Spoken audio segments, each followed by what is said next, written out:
Hello guys, आज हम बात करते हैं द्रव्यस के गुण के टॉपिक नंबर 4 पर। तत्व। इसमें हम महत्वपूर्ण मुद्दों पर ही बात करेंगे।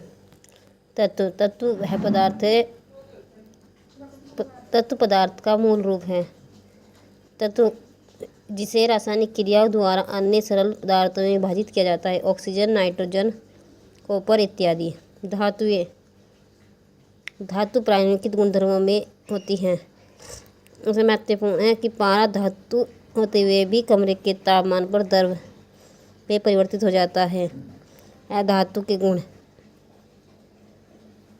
अधातु एक कुछ धातु अधातु के बीच के गुणों को दर्शाता है, जैसे बोरोन, सिलिकॉन, जर्मेनियम।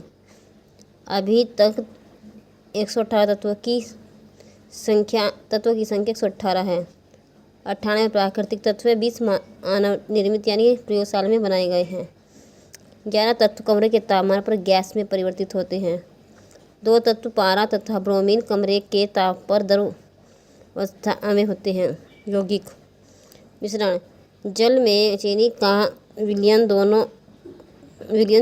चीनी और नमक का मिश्रण होता है। मिश्रण 2 प्रकार के, समांगी और विषमांगी। विलायक और विलेय। विलायक विलयन का वह घटक है जो दूसरे घटक को विलयन में मिलाता है, इसकी मात्रा ज़्यादा होती है। अविलेय होता है कि विलयन का वह घटक जो विलायक में घुला होता है, इसकी मात्रा कम होती है। दूध कोलाइड का उदाहरण है। कोलाइड। टिंडल प्रभाव। जब प्रकाश किसी कोलाइड या निलंबन से होकर गुजरता है तो परिक्षिप्त प्रावस्था के कणों द्वारा प्रकाश का प्रकीर्णन होता है, जिसे टिंडल प्रभाव कहते हैं। कमरे के छोटे से छिद्र से जब प्रकाश अंदर आता है, टिंडल प्रभाव देखा जाता है। टिंडल प्रभाव के कारण माध्यम से गुजरने समय प्रकाश का मार्ग दृष्टिगोचर होता है।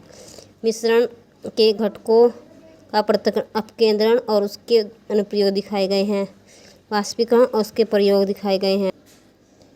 किसी भी एग्जाम में रसायन विज्ञान, फिजिक्स में दैनिक जीवन की क्रियाकलापों से ही प्रश्न बनते हैं, इसलिए वे डिटेल में बताया गया और उनका प्रयोग कहाँ कहाँ किया जाता है ये बताया गया। अवसादन और निस्तारण के बारे में समझाया है। ऊर्ध्वपातन के उपयोग के बारे में बताया है। प्रसारण के बारे में बताया। क्रोमैटिक विधि के बारे में बताया है। उसके प्रयोग के बारे में बताया है। क्रिस्टलीकरण। ठोस पदार्थों को शुद्ध करने में इस विधि का प्रयोग में लाते हैं। अनुप्रयोग होता है समुद्री जल से नमक प्राप्त करना। Guys video